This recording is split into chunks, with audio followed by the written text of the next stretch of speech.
Hi, everybody. Thanks so much for joining us, and welcome to our webinar, Strategies for Implementing Guided Pathways and Accelerating the Completion Agenda. Now, before we get started, I'm going to do a little webinar housekeeping, and my name is Kayla Burrow. I'm AVID's Marketing and Communications Specialist. I'll be moderating today. So, as I was saying, just a little housekeeping. You're in listen-only mode, so that means you can't talk to us, but you can communicate with us in the chat. And that's where we'll want you to drop any questions that we can then share during the Q&A. To turn on your chat feature, you just hover over the slide that you see and a menu will appear across the bottom. You'll see a talk bubble. Just click on that and your chat will open. I'll be collecting those questions throughout the presentation to give to our presenters at the end. And this webinar recording is in progress, and we will get this recording out to you and everyone who's registered for the webinar next week. Without further ado, I would like to turn things over to Rob Jarrah. Rob is our retired Executive Vice President of AVID and still works with AVID for Higher Education as a consultant. Rob? Thank you. Welcome to all of you, and thanks for joining us. You're here to learn from some expert practitioners from prize-winning community college campuses, longtime AVID for Higher Education partners. Both Odessa and Amarillo colleges serve a large population of high-need students, and you'll hear more about that from them. They're determined to succeed in creating what we call a student-centered campus, and guided pathways play an important role in that for them. As you likely know, guided pathways are sweeping the nation, strong reform effort, and they have a strong research base from the Community College Research Center and the American Association of Community Colleges, who noted that when we implement something like guided pathways, they've got to be scalable, they've got to be systemic, and they've got to be sustainable. And that's what's happening on these campuses. So how do we successfully implement guided pathways? There's no cookie-cutter formula because all of your campuses are so unique. But there are some best practices that we'll share with you today. We know that there will be systemic and structural changes when we implement guided pathways, but my opinion is if we don't focus on teaching and learning, we're just sort of moving the deck chairs around on the Titanic.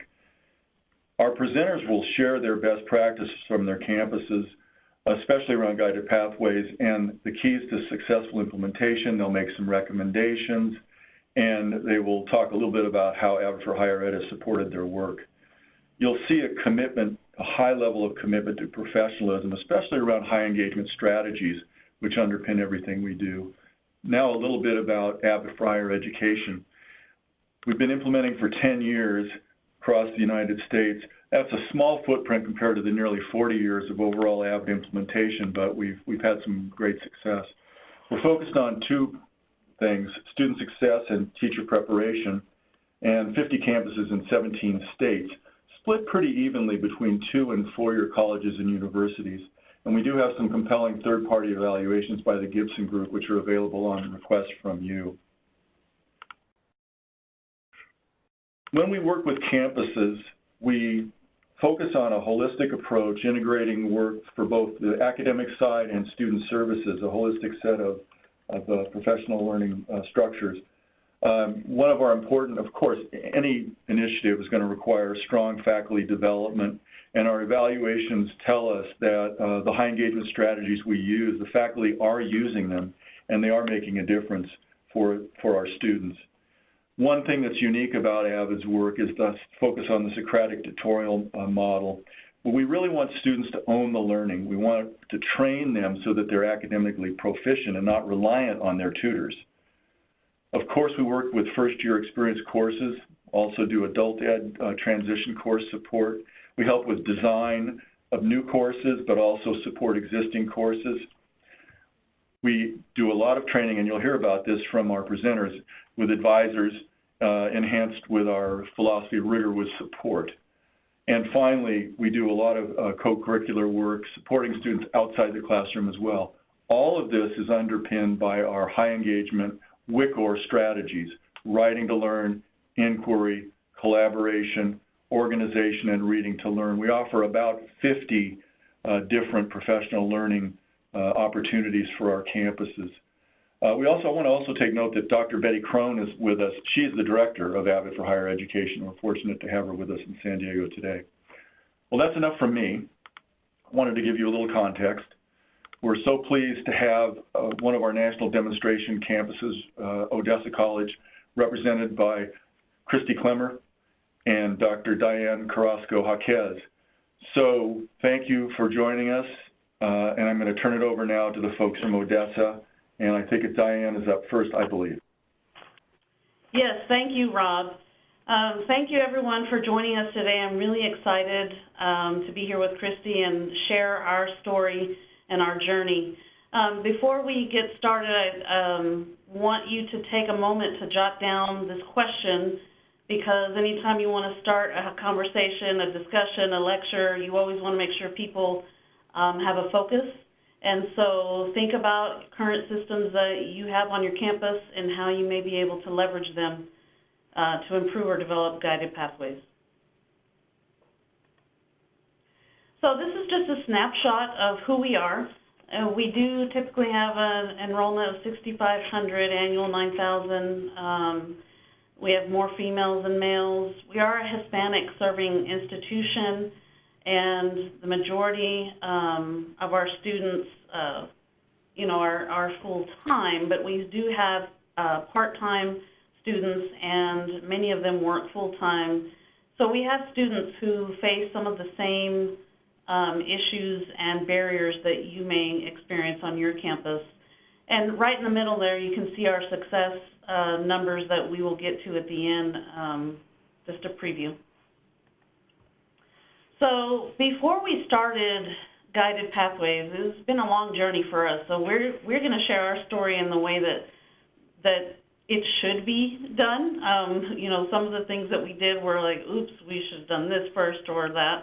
But now we will, go into how we ended up there. And you can see here that we had plenty of support for our community to make changes on our campus and to improve. We passed a bond, and then the very next year, we were identified by the state as somebody who was going to be defunded. And the reason for that is because we weren't producing graduates and our students were not persisting. So that really became the impetus for our shift, and we started with this statement. Our president really came in and made us understand that higher education is just not doing enough, and we have got to do something about it. And so with that in mind, we started with a vision and a shift in our culture, and that's very important. It's very important that you have leadership on your campus that believes in making that change for all the right reasons. You have to be a student-centered campus.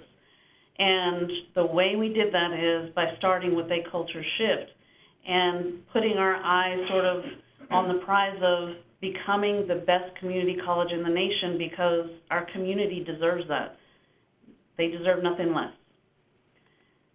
And so one of the ways that we did that, the very first thing that we began was opening up the lines of communication, getting rid of all those silos.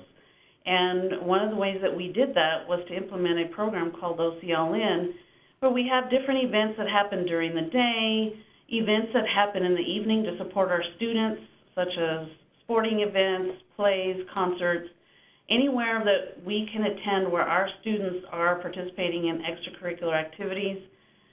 What you do is you attend an event and you sign into the app and you get points. And so it is an incentive program.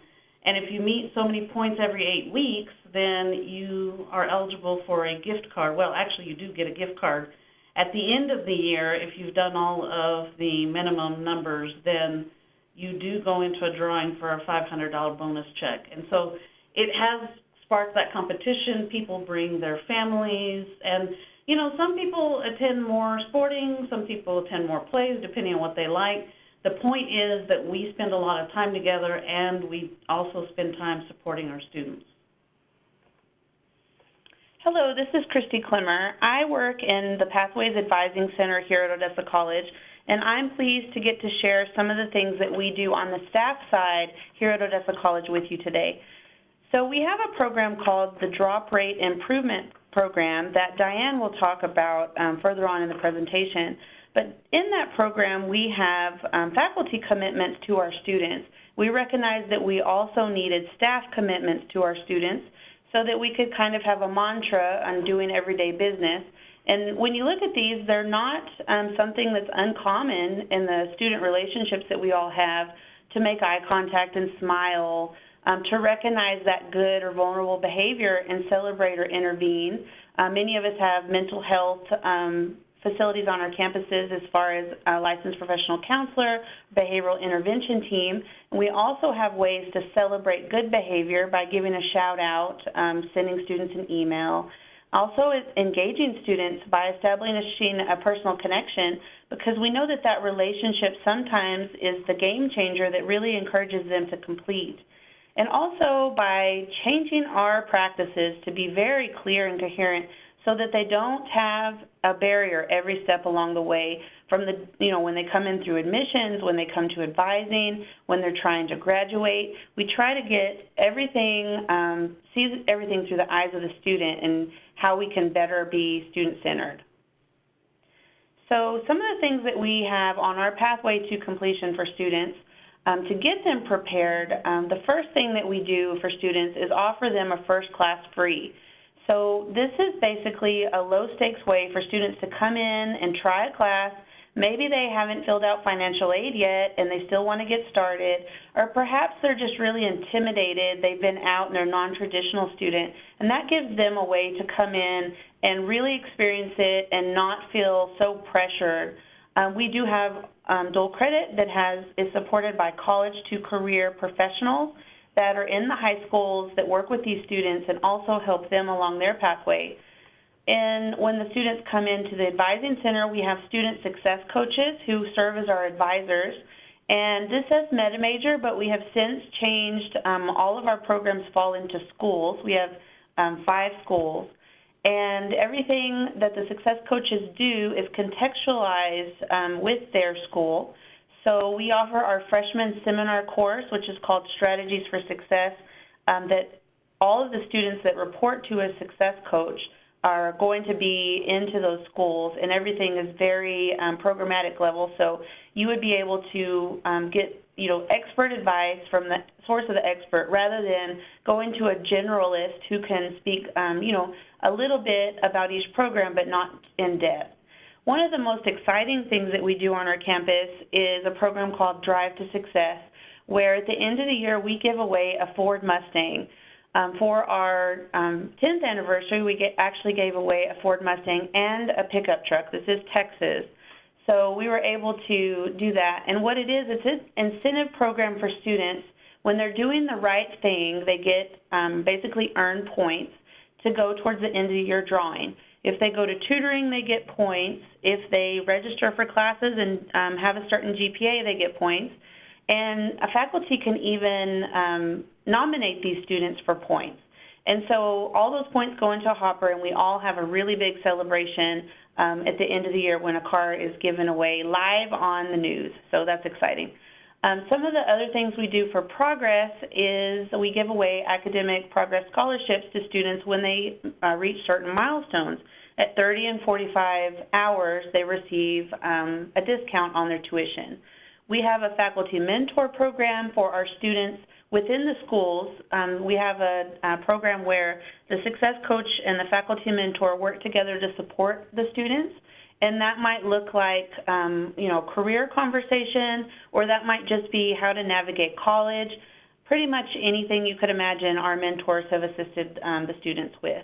We also do career and transfer, and when they reach a 45-hour credit, we are implementing a pathway hold so that those students, we can kind of have a last-minute check-in that last term, and then are able to discuss if there are anything that we need to be aware of, where they're on their pace and progress, and to make sure that they're doing what they need to do to complete.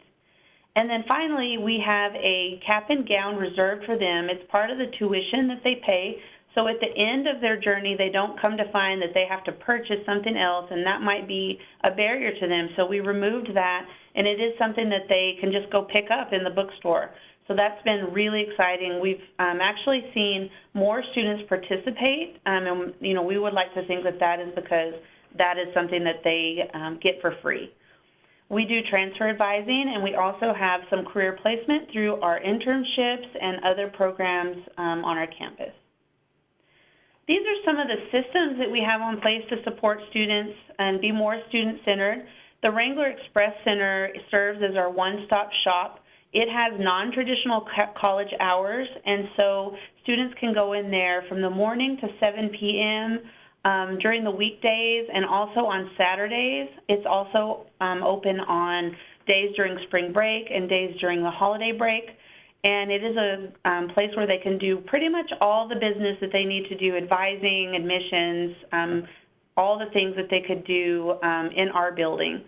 We have a first 6 hours free scholarship for dual credit students with our local ISD to encourage students to get, to kind of test out those dual credit classes and see if they are comfortable taking those, and really help them get on their pathway sooner. And what we'd like for that to do is to invite them to take more classes so that they can work on their core, especially those, junior and senior years. We have, I mentioned the first class free scholarship, and we also have open educational resources where we save our students money with the books that live inside their Blackboard shells. And so we've saved students over $1 million a semester with this program, and our faculty have really worked hard to, really have the correct resources for each class. And some of our faculty have actually written some of the textbooks that are inside social sciences, for example. So that's had a lot of faculty buy-in and been very successful on our campus. We also have weekend college. We are working to get more programs fully available on weekends, but that is something that some students use it to accelerate their program, and some use it as an option to work around their work schedule. This is a look at our Pathways Advising Center. We have since flipped we had a new building, and we came in and decided to flip our whole space about a year later. So basically what you're looking at on the right is a space where students can come do transactions with either a student ambassador or their success coach. Excuse me. And they can also go back into the student success coach's office, which you can see there on the bottom left. That is a success coach advising a student. And as you can see, that it's more of a conference table, and that the student can participate in their pathway. You can hand the student the computer and let them take over. We use a Lucian student planner, and so it's a really good way for the student to be involved and see the dashboard that we use to advise them, and they can see their pace and progress on that dashboard. And so that removes the barrier of, I'm behind my computer and I'm going to take over your education without your input feeling that some students have. And so that's been really good to bring them to the table, so to speak, rather than have them on one side and you on the other.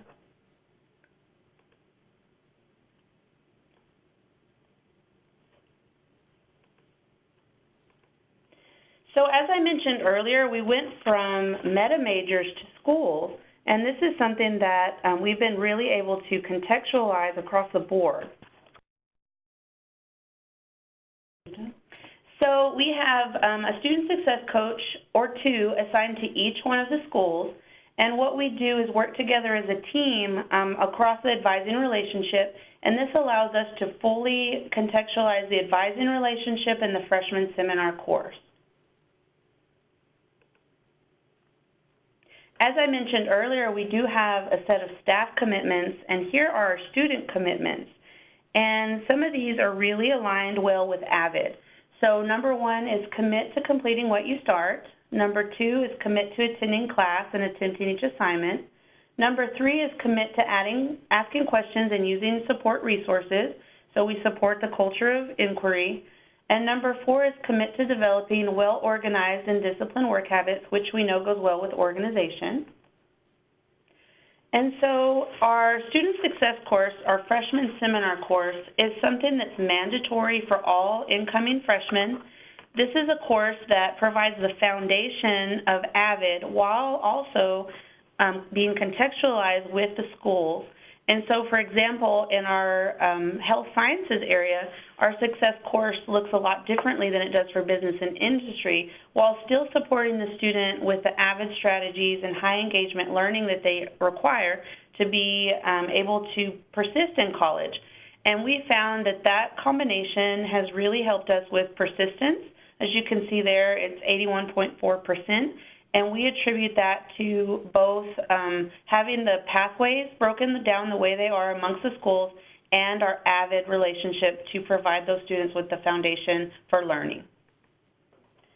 And so now that we have got our students through the door and selected in a pathway, the next thing to do is to make sure that students have support outside of the classroom as well. And what we recognize is that students do not like to go to the library because they're not fun. You can't talk, you can't have food in there, and there's all these rules. And so what we did is we redesigned that learning space and also brought our tutoring and library services together. And so what you see here is a picture of our newly redesigned Learning Resource Center. There are collaborative spaces out in the open. People can talk and collaborate, have meetings. And if they need a quieter space, we do have separate rooms where they can check out a room and have privacy. Now, as Christy mentioned earlier about the Drive to Success program and the Academic Scholarship program, you might be thinking, how do you all do that? How do you put so much money into all of these things? Well, first of all, our administrative team works very, very hard to come together and explore options for doing these things. But the Drive to Success program is actually funded by partners in the community. And so none of that is funded by the school. The Academic Progress Scholarship, I know that they have found unique ways of being able to do that through tuition and so forth. And I mean, it just really is a successful program. In addition, we also help our students make that transition either to a four-year school or transition into a career. So we have career fairs every year, and that includes now a completion coordinator who is a faculty member that's a part of each school that works very closely with the department chairs and the dean. And then also, because we have a four-year school in our city, it's University of Texas of the Permian Basin, we know that many of our students transfer to that school. So what we did was said, hey, you know what, let's set up a transfer day. So we invite the ESTPB staff to come over and talk to our students and help them fill out all the paperwork, financing, and all of those things so that they're not doing those things by themselves and they have a smooth transition.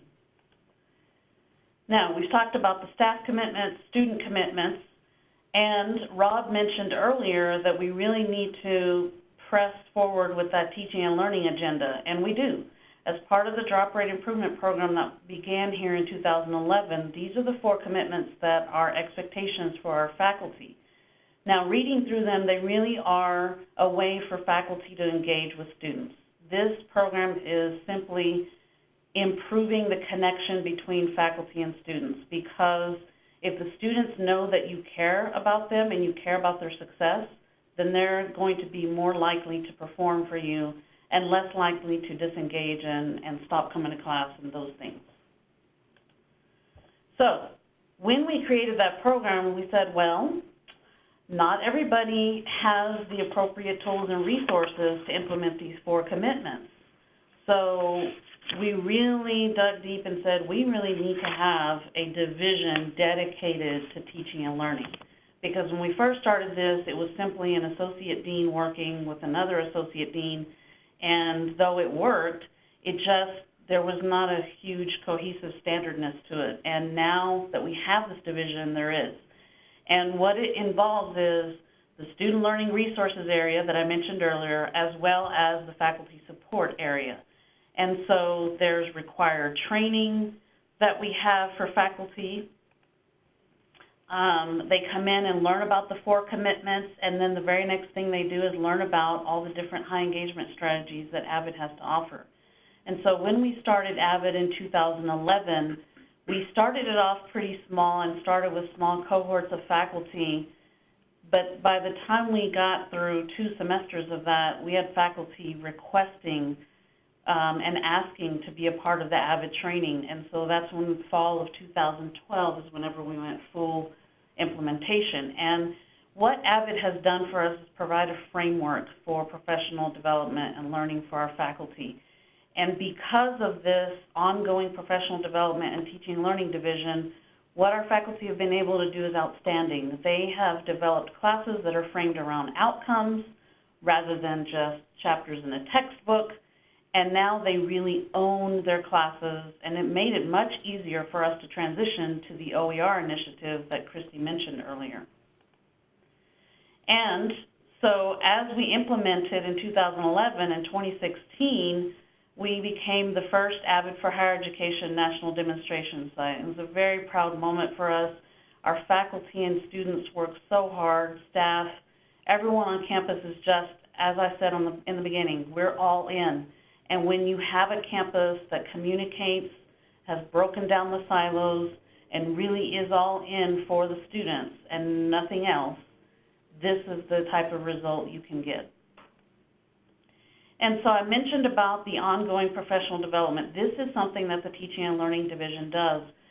As we went along and started doing required workshops for faculty, these workshops were based on feedback from them. And so we had standardized class observations that were happening across campus. And after having an observation, you have a feedback session, and what faculty were saying during those feedback sessions are concerns and struggles that they were facing in the classroom. And based on that feedback is how we came up with the different themes and items that we covered in these different workshops. As we continued with that, then we turned these workshops really into more of a professional learning community. So we have ongoing PLCs on our campus, and that is an hour dedicated just to teaching and learning. So the departments get together, whether it's individually or with other departments, and they have conversations about what's going on in the classroom, what works, what doesn't work. And they're not talking about initiatives from the dean. They're not talking about calendar items or, your regular department meeting. That's not what this meeting is. The professional learning community meeting is for them to talk about strategies and improving student success and retention. So when a new faculty member comes to our campus, before they even get here, the hiring process was revamped. We have standard questions that we like to ask. Now, it's not scripted.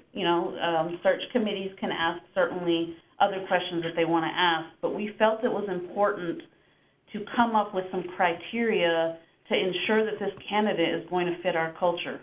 If somebody doesn't fit our culture, then we're setting them up for failure to try to bring them onto our campus. So we have a teaching demo implemented in that hiring process, and our president is very involved in the hiring process. He makes all final decisions on hiring. So that has really been a game changer as far as bringing on new people. Now, once we bring quality people, we need to make sure that we prepare them with the appropriate tools and resources. So just like students receive a first-year experience, so do faculty. And you are going to be assigned a faculty mentor. You are also going to go through the required trainings. You're going to have specific meetings that you'll engage with your mentor to get acclimated to the culture and to the campus. And you'll have these observations that happen right away with feedback sessions to ensure that you are ready for success and that we have given you the appropriate training. And then if you're a new department chair, you too will also get a mentor that has been, or that is a department chair and can help you assimilate. So we've been doing 8-week courses since the fall of 2014. This actually came out in a President's Council discussion where we were trying to figure out how to help our students that really had life happen, that were stopping out and struggling really to be able to complete. And so we know that in the 16-week model, students have to wait that long to start another class. And so we were trying to wrap our head around helping these students and also help the students who could only take one class at a time in the evening due to work schedule, and recognizing that they did not qualify for financial aid because they were only taking one class at a time. So we came together and really looked at, what is the practice at other places that use this? And we know that we can do summer classes in accelerated format, so why can't we do that, across the board? This also provides lots of additional on-ramps for first-generation college students to meet their needs, and so they can come in every 8 weeks. So that's been really helpful and beneficial to have all those on-ramps when someone drives up and realizes that they can come to college in a much shorter fashion. So what we did was we created an interdepartmental committee and took people from all across the campus and see how this would affect our processes and procedures, and try to see how we could work through this to ensure success and not worry and try to figure out what could scare us out of that. So we have less than 15% 16-week courses currently. We had to take into consideration contact hours, clinicals, business internships, and the number of hours that they require, how this would affect dual credit. Any exceptions to this were sent to the committee, and in the beginning we had chemistry and calculus and kinesiology kind of trying to wrap their heads around that and how it will work for their programs, since they were different than the rest. And so since then we are able to get those all in an 8-week turnaround. However, they can also decide to have a few sections of those due to the amount of material that they cover in those classes. So as you're all familiar with a schedule and how it looks like on a traditional 16-week classes, how does this look now? Basically, we have classes that start Mondays, Wednesdays, and Tuesdays, Thursdays, just like any other 16-week term. However, we've chosen to do time blocks similar to what we have at the K through 12 system, and that's been really beneficial to be able to fit all of that in to the day. And we have also learned that hybrid classes are sort of the sweet spot that we've discovered that seems to work the best with our students' schedule. This is a look at our linear pathway. We redesigned everything from the old model of the top is your core and your basics, and the bottom are the classes that you need to take for your major. And we've institutionalized a practice across the board to provide a 1 through 20 model. And so faculty came and collaborated with the advising staff and the registrar, and we came up with this pathway for every one of our programs. And so a student can come in and know exactly what they need in what order and be successful across the board. So one of the things that we realized by doing this is that students can take 2 classes every term of the 8 weeks and also accelerate or take 2 flex terms in the summer, and that would get them through in 2 years.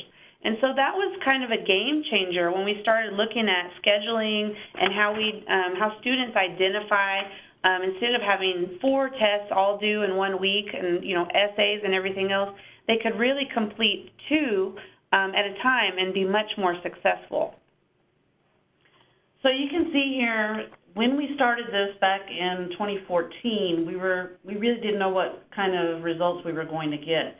But 2 years after that, you could see all the success we've had, and even now, 4 years into it, and almost 5, we're about to start our 5th year with 8-week classes.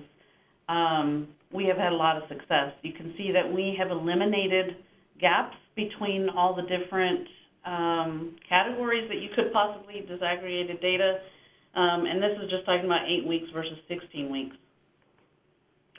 And additionally here, you can see we've really increased the number of credentials that we've awarded, and we are actually on track to award over 2,000 credentials during this academic 2018-2019 year.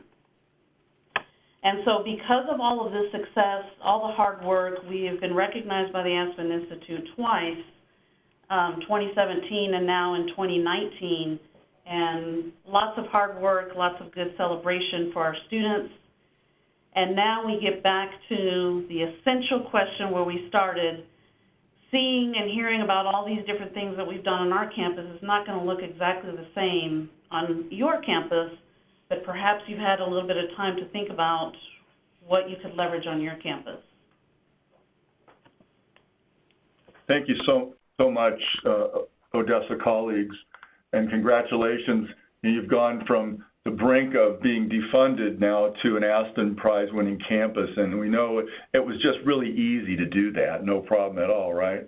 A little bit of sweat, and you guys have done a terrific job. So before we turn it over to Dr. Tamara Clunas from Amarillo, I just want to thank Odessa College again for the hard work you've done. And I would encourage you folks to now let's take a little breath here, and gives you an opportunity to send us some questions. So we're going to do a little wait time here before we introduce Dr. Clunas, and we've got some great questions that have come in, by the way. So, but we want more. We're doing a little wait time.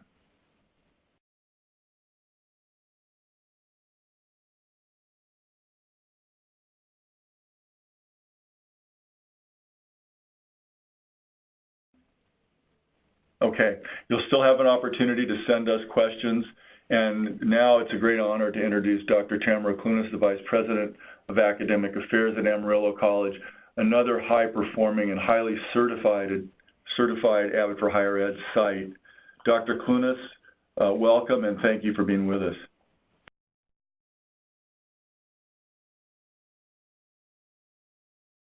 Amarillo College journey.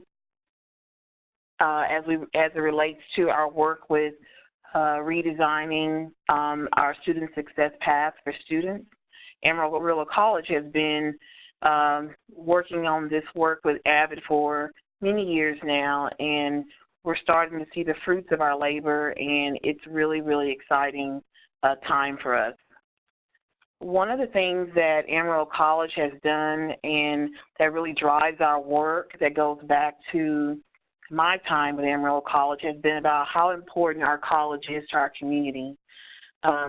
We have our president, Dr. Russell Lowry Hart, speaks all the time about how important the community college is to the economic future of Amarillo. And he has a saying, and he says that Amarillo is only as strong as its college. And we have to admit and be honest that there was a time when Amarillo College was not thriving in a way of serving students with single-digit transfer rates and below 20% in graduation rates. We joined AVID in 2011, and I'm happy to share the progress that we're making. Our story is still being written. We're proud to share where we are right now. One of the things that we're excited about is the fact that we were recognized by Achieving the Dream in 2018 as a Leah Meyer Austin Award winner for our work in student success and our culture of caring around poverty. We're the Bellwether Award and the Bellwether Legacy Award. So we're proud of that work, and we know that AVID has been a strong partner with us throughout that time. So I'm happy to share our story. One of the things that has been important for Amarillo College has been the fact that everything that we've done in our approach to redesigning our college has been around disrupting systems, going in with this of being determined that we're not going to be the same, that we're truly going to become a student-centered organization, and that is redesigning our college and reinventing ourselves at all areas and all levels of the organization. So, and we are in the midst of our No Excuses 2020 plan. At the heart of that work is creating a culture of caring, a deliberate, intentional transformation around our values and our strategic plan. And the part that I will be discussing in a little bit in more detail is about our accelerated learning systems. And I want to stress the fact we're talking about systems and not courses and not programs. Again, remember, we've been about disrupting and turning our college upside down, inside out, however you want to say it, but we are not the same college that we were when I walked onto this campus in 2011. When you look at our accelerated learning systems, we spent 5 years deeply embedded in the transformation work around developmental education and general education. We also follow in the footsteps of our sister institution and dear friends at Odessa College and implemented 8-week courses, accelerating for us an accelerated learning system is moving that student through the academic pipeline as quickly as possible using course and non-course-based interventions. This is Maria. Maria is our typical student here at Amarillo College. She is part-time. We are Hispanic serving institutions, female, on financial aid, and is a parent. And we work really hard in focusing on her needs in trying to help to move her to success. That transfer of focus has been very important. We have designed, redesigned, and continue to transform ourselves around trying to serve Maria and meeting her needs. So these barriers that you see are not barriers that are uncommon to many other schools, but I want to point out the fact that when we launched this journey into becoming the best community college that we could be for our community, we were at 30% of our community in earning a bachelor's degree. And I'm not sure if you received or saw the New York Times, but it continues to talk about how important the bachelor's degree is to long-term eradication of generational poverty, and thus our focus on transfer and guided pathways is really critical to us. We've also transformed our academic sizing, the lack of early momentum for our students, trying to reduce excess credits, which we have made progress in that area, and reducing credit loss.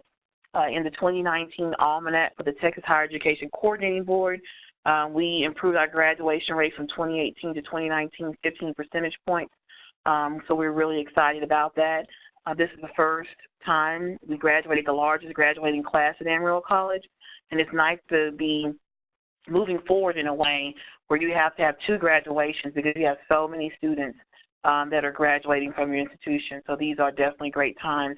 And I can continue to stress to anyone that will hear me how important AVID has been as a part of that work. So the student success is essentials for AVID. I can't speak enough about the support that they've provided for us in the way that they've helped us to bring together our leadership and helping us to develop and find the right campus team. The faculty development and professional learning that AVID has provided for us truly has been instrumental. We've also AVIDized our first-year seminar class and have data that show that students that complete that AVIDized first-year seminar course have a 13% higher retention rate than students that do not take the course. Starting in the fall of 2020, this course will be required of all students, so we expect to continue to see an increase in improvement in our overall retention rate because of scaling of this particular work. Also being data-driven, moving from a data denial type of institution to one that is truly data-driven, it has been a core part of coming into AVID over the course of our time with them. In working with our guided pathways, we would say that we're in guided pathways 3.0 implementation. In the fall of 19, this will be our 3rd fall in working with guided pathways. And we've done good work around clarifying those paths and working on onboarding and retaining students. But I think the piece of where we're going, even though we have seen students, again, significant increase in graduation rates, the largest graduating class in our history, is really the ensuring students are learning component. That's been really important for us. AVID has become a core part of our course redesign work. We have scaled course redesign, which is very important actually when you're talking about 8-week course implementation. So we continue to utilize AVID this fall. We are moving to our most ambitious work yet as it relates to developmental education, 100% co-requisite, and a removal of all developmental education prerequisites from courses. So we are at 90% of our student enrollment.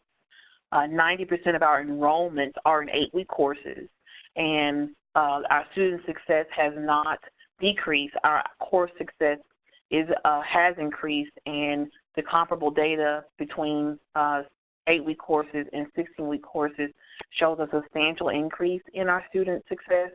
and we know that the intense work we do around faculty development, AVID was instrumental in helping us to get a $250,000 investment from our college in faculty development in the last 2 years.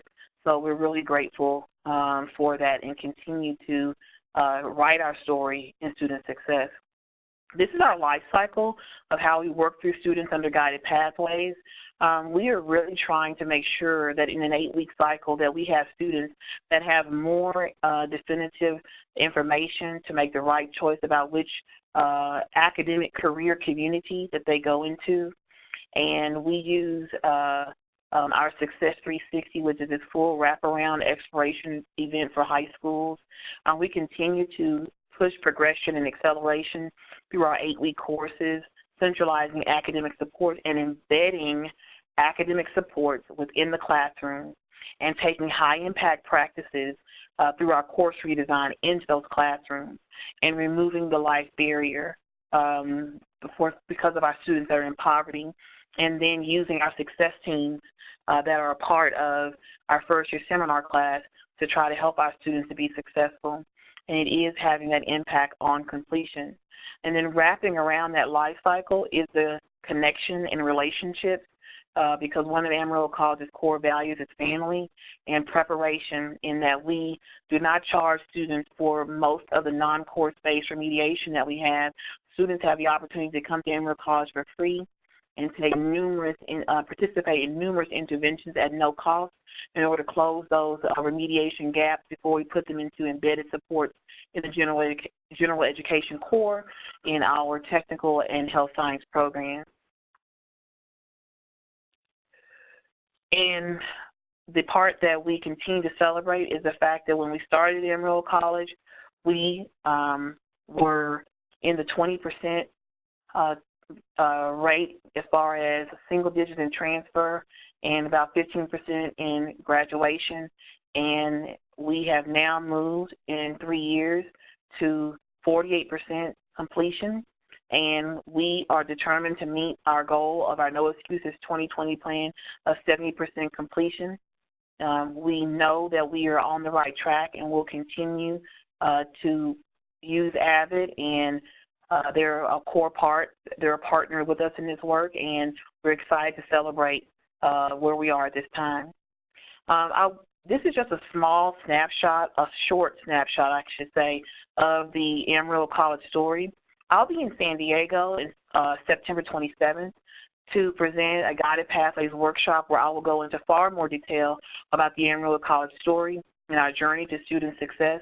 At that time, I have updated graduation numbers, updated persistence numbers about how we're doing, and I look forward to seeing you there.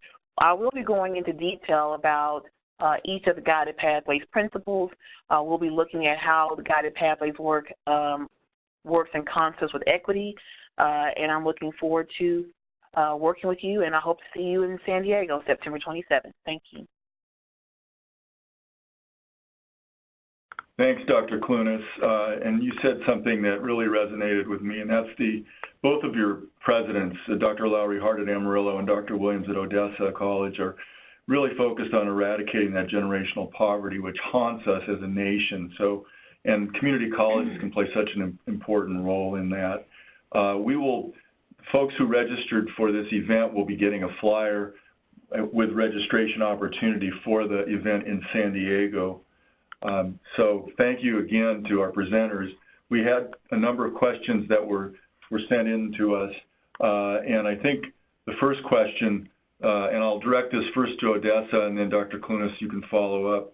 What kind of resistance did you have to the required training for your faculty, and how did you overcome the resistance? I'll direct that first to Diane and Christy. How did you overcome resistance?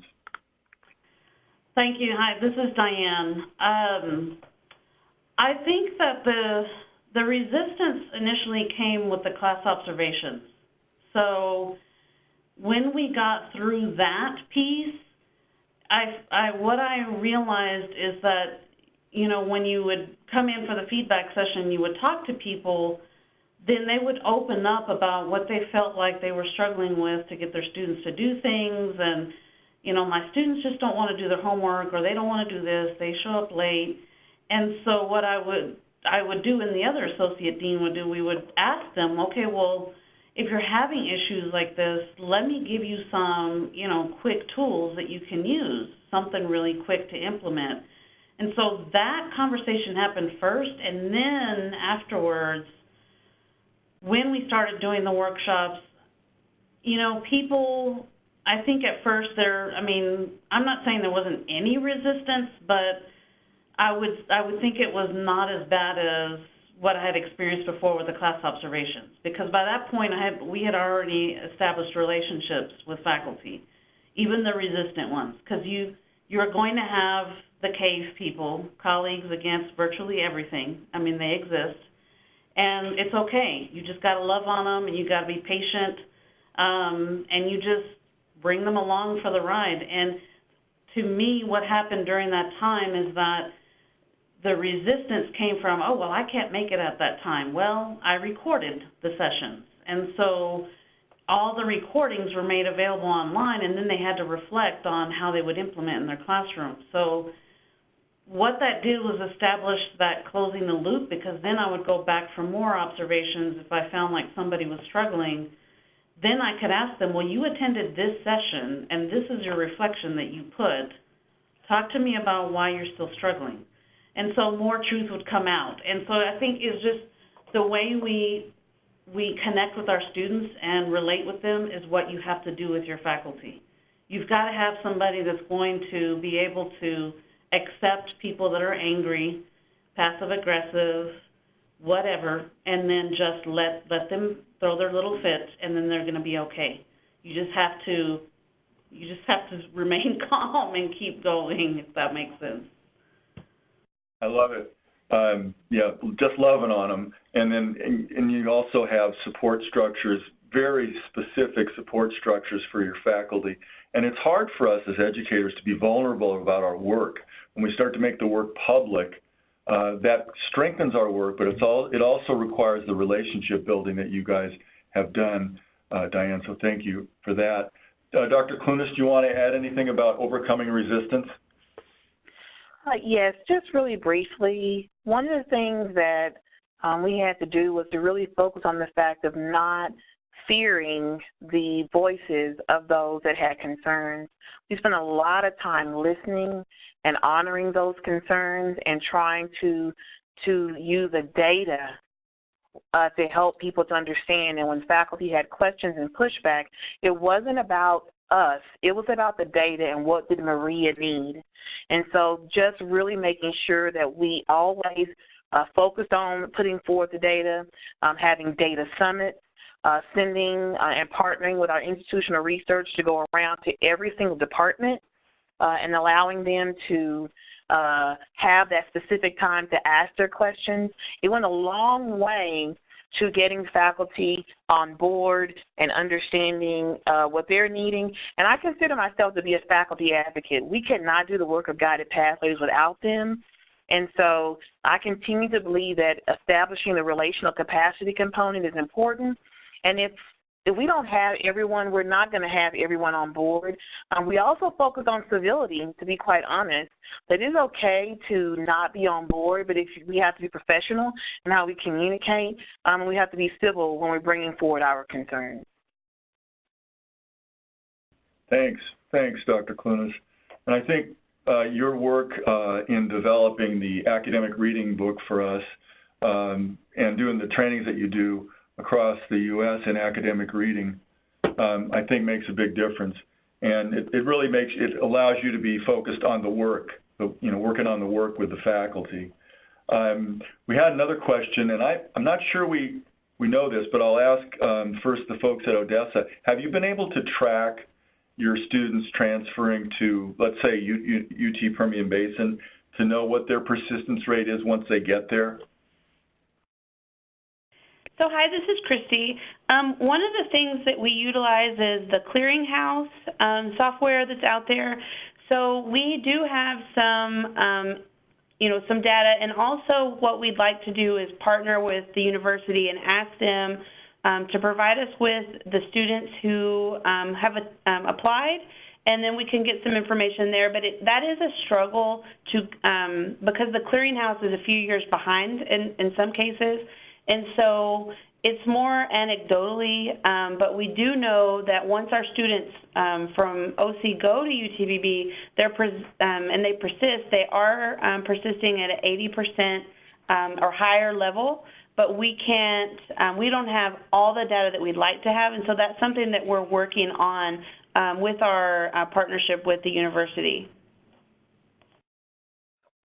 Thank you. If folks are new in getting into the guided pathways, if they have not as far along as you folks are, Tamara, do you want to add to that as far as tracking your students when they get to the four-year institutions?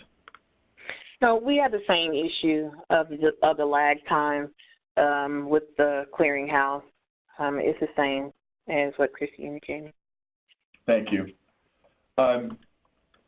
If folks are just getting into dipping their toe into the water right now, and they're just going to start out with guided pathways, Diane, Christy, do you have some best practices when you're first starting out with guided pathways, some couple of initial key recommendations you can make for folks? So what I would say is that the most important work that we did was when we all came around the table and we met with the student services and advising, and also the department chairs and the faculty, to find out on those pathways which courses needed to be in which order.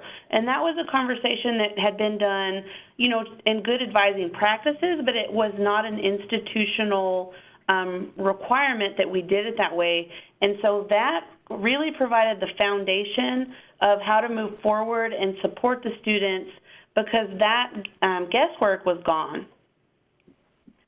And I would also like to add that on the instruction side, one of the things that I would say two of the things that I've learned from our VPs, the student services and the instruction VPs, is that, one, when we moved to the 8-week transition, we identified barriers or potential barriers and then talked about how we could overcome them, rather than coming up with a list of reasons why we can't do something. And then the other thing is that we need to make sure that our students are challenged in the classroom and not in our processes. And that's huge, because we tend to do a lot of things in higher ed based on what is comfortable for us. For example, the scheduling. People don't think about scheduling. They're like, oh, what kind of schedule am I going to have this year? Because I need to be done by this time so I can go take care of my errands or whatever. And, we need to not think that way. If we're really going to be a student-centered institution, then it takes everybody stepping out of what they're comfortable doing. Thank you. Tamara, do you want to add anything to like a couple of key things initially when people start out, or if they're in the early stages of implementation? Yes, we started a completion committee that really had representation across all the guided pathways framework, or those pillars, and we had multiple tracks of work going on, and it was a broad-based community college-wide conversation. After we had that for 3 years, and I'll say the campus team and the members of that team that we started out with AVID back in 2011, we've always maintained that membership, and it has been ad hoc and bringing people in as needed. Once we accomplish an objective, we move on. But that completion committee or that campus team was critical to keep the broad-based pieces of the plan going. And so I can't stress enough how important it is to bring the right people to the table at the right time and make sure you include your faculty. Thanks. We have time, I think, for one more question. And this I'll put back to Odessa. If there's just one key recommendation you would make to folks as they think about success in guided pathways, what would it be? I would say communication and transparency, because if that culture does not shift, you are not going to be able to move things forward in any kind of direction other than south. Thank you. Yeah. Tamara, how about you? One key takeaway, one key recommendation. You have to work on your culture first. I know the temptation is there to do initiatives and change structural things, but please focus on your culture and the buy-in and communicating what you're trying to do before you proceed. Thanks. I've heard it said that culture trumps strategy every time. So we've come to the end of our time. I want to thank our presenters very much. We want to thank our participants for the good questions that you sent in. You'll have an opportunity to download the recording of this, so that'll be coming your way along with the slide deck. And don't forget about the September 27th San Diego presentation. And feel free to follow up with an email to us. And thank you again. We're going to sign off, and everyone have a great Memorial Day, and we keep our soldiers in our hearts. Thanks so much, everyone.